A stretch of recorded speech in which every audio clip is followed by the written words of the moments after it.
For years, we've put animals in space to see if they could successfully pilot a spaceship. Laika the dog, Ham the chimpanzee, Goku. But none were perhaps more successful or prolific than Fox McCloud. I've said before that the only major thing that holds StarFox and StarFox 2 back from being beloved classics in 2022 is their frame rates. You can go back and play StarFox 64, and it's not only aged the best out of any other game in the franchise, it's probably aged the best out of any game on the N64.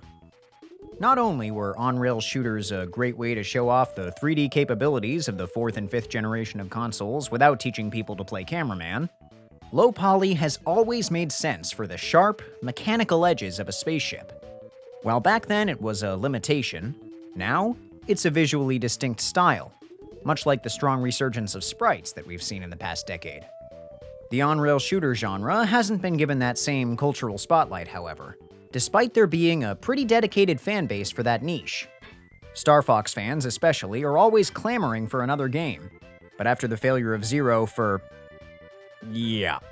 StarFox feels pretty far away these days.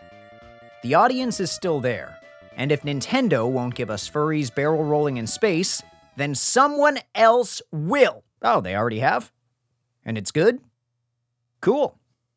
Ex-Zodiac is the low-poly, on-rail shooter that you've been waiting for. Quick disclaimer. This game is in early access, so some of the stuff we're going to talk about is subject to change. With that said, you'll see why I'm so confident in this 6-level work in progress. Let's start with the first level, Allura. It's pretty familiar, clearly inspired by Cornerio with the city setting, those towers that can be knocked over being replaced by wind turbines, those 2 big robots carrying girders being replaced with one of those Boston Dynamics murder dogs.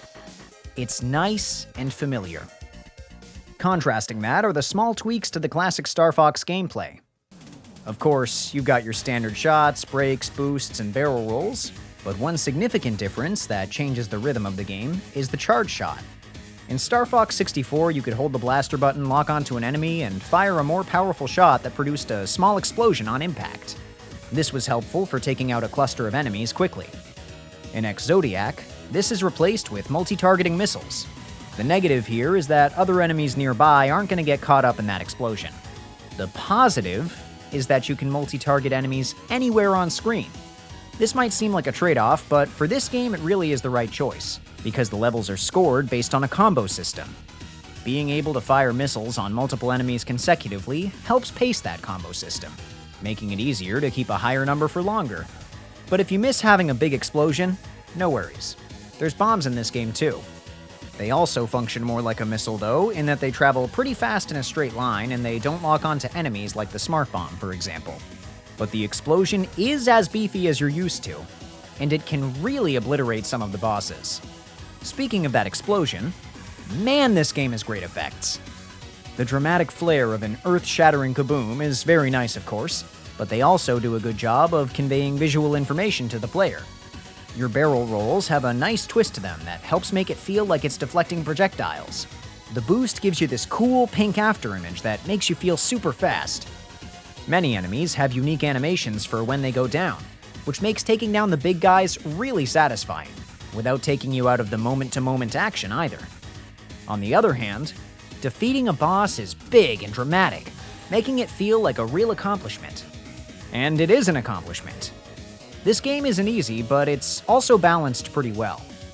I consider myself an experienced StarFox player, certainly not the best, but I got all the medals in 64's expert mode. The first playthrough of these stages had me sweating. It's standard for the first run of an on-rail shooter to be more difficult, of course, because you haven't memorized the layout and enemy placements yet, but I also didn't die once going through any of the game's 6 stages. There were a lot of close shaves, for sure, but I got considerably better on each subsequent playthrough, never feeling like the difficulty was unfair. I also really wanted to do more playthroughs. The grading system is a good fit for this sort of game, even if maintaining longer combos is often down to bomb usage and sometimes clearing the screen too quickly means the combo timer will run out. Earlier, I said there were only 6 levels, and that's true. But there's also 6 bonus stages that you unlock by finding a data chip in each main stage. And these cyberspace segments are entirely different from the main game. instead opting for Yu Suzuki's Space Harrier, another classic of the genre. If you don't know what that is, it's a game that feels virtually weightless while you freely move around the screen, like a classic shmup, but in 3D. In the context of Ex-Zodiac, that means you can really rack up some stupidly high combos, especially because every destructible object counts as a hit in cyberspace. These bonus stages have bosses too, like a dragon and this guy. These stages are both more and less difficult than the main game. More difficult because you're much more of a glass cannon, and as far as I can tell, there's no healing items. Less difficult because you don't have to be selective of how you fire, so you can just hold the button and focus on avoiding obstacles and attacks.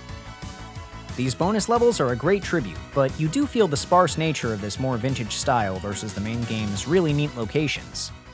All the main levels have really nice themes, like fire and ice, a base and some ancient ruins.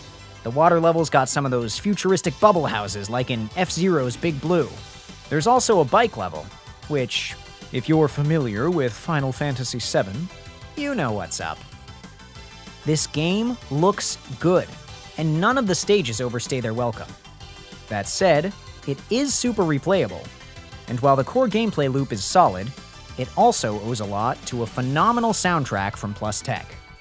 And there's a few songs, like the one you're listening to right now, that really stick in your mind in a good way.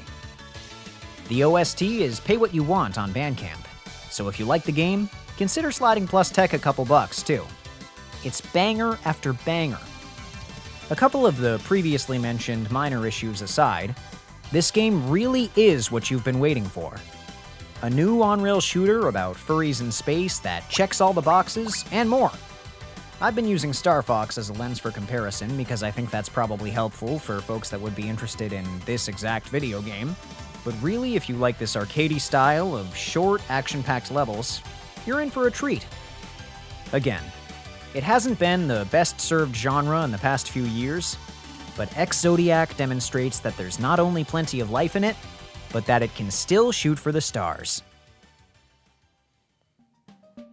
Hey! Been a while since I made serious content, but I'm always glad to talk about good games. Like and comment on this vid if you want more of that, and subscribe while you're at it. Check out my other analysis videos on this playlist here, and here's a bunch of dumb memes I've voiced. Please. If you don't, they'll drag me back into the content void and no, please, no! Oh, no!